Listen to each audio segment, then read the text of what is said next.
প্রিয় শিক্ষার্থী বন্ধুরা, তোমাদের 2024 সালের এইচএসসি সমমানের পরীক্ষা স্থগিত করে ঢাকা শিক্ষা বোর্ডের ওয়েবসাইটে একটি নোটিশ প্রকাশ করা হয়েছে। সেখানে বলা হয়েছে সিলেটে অতি বন্যার কারণে যেখানে মানব জীবন অতিষ্ঠ, যার কারণে সিলেট শিক্ষা বোর্ড, কারিগরি শিক্ষা বোর্ড ও মাদ্রাসা শিক্ষা বোর্ড পরীক্ষা স্থগিত করা হলো। আগামী 8 দিন পরে পুনরায় এই পরীক্ষার আয়োজন করা হবে। সিলেট শিক্ষা বোর্ডের সঙ্গে মাদ্রাসা ও কারিগরি শিক্ষা বোর্ড যোগ হওয়ার কারণ হচ্ছে সারা বাংলাদেশে একটি মাদ্রাসা শিক্ষা বোর্ড এবং একটি কারিগরি শিক্ষা বোর্ড, একই প্রশ্নপত্রে সারা বাংলাদেশে মাদ্রাসা ও কারিগরি শিক্ষা বোর্ডের পরীক্ষা নেওয়া হয়। গতকাল এক প্রেস বিজ্ঞপ্তিতে ঢাকা শিক্ষা বোর্ডের চেয়ারম্যান এবং আন্তঃশিক্ষা বোর্ড কমিটির সভাপতি অধ্যাপক তপন কুমার সরকার বলেন, সিলেটে অতি বন্যার কারণে সিলেট শিক্ষা বোর্ড এবং কারিগরি শিক্ষা বোর্ড ও মাদ্রাসা শিক্ষা বোর্ডের পরীক্ষা স্থগিত করা হলো। 9 তারিখ থেকে তারা পরীক্ষায় অংশগ্রহণ করতে পারবে। অর্থাৎ প্রথম যে পরীক্ষাগুলো ছিল সেই পরীক্ষাগুলো তারা অংশগ্রহণ করতে পারবে না। 9 তারিখ থেকে স্বাভাবিক রুটিন অনুযায়ী তারা পরীক্ষায় অংশগ্রহণ করবে।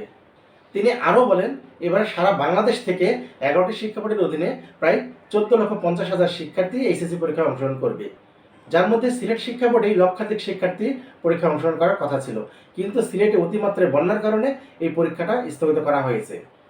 তিনি আরও বলেন, সারা বাংলাদেশে 2,700টি শিক্ষা প্রতিষ্ঠান থেকে 2,200টি কেন্দ্রের মাধ্যমে এই পরীক্ষার আয়োজন করার কথা ছিল, কিন্তু যেহেতু সিলেটে অতি বন্যার কারণে পরীক্ষাটি স্থগিত করা হয়েছে, সেখানে লক্ষাধিক শিক্ষার্থী পরীক্ষায় অংশগ্রহণ করতে পারবে না।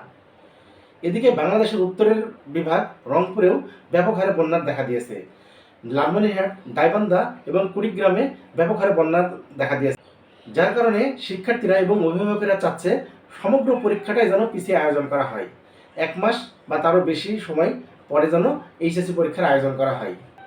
শিক্ষা বোর্ড থেকে বলা হচ্ছে যে আমরা সামগ্রিক বিষয়টি বিবেচনায় রাখছি, যদি বন্যার পরিস্থিতি আরও খারাপ হয় তাহলে অবস্থা বুঝে ব্যবস্থা নেওয়া হবে।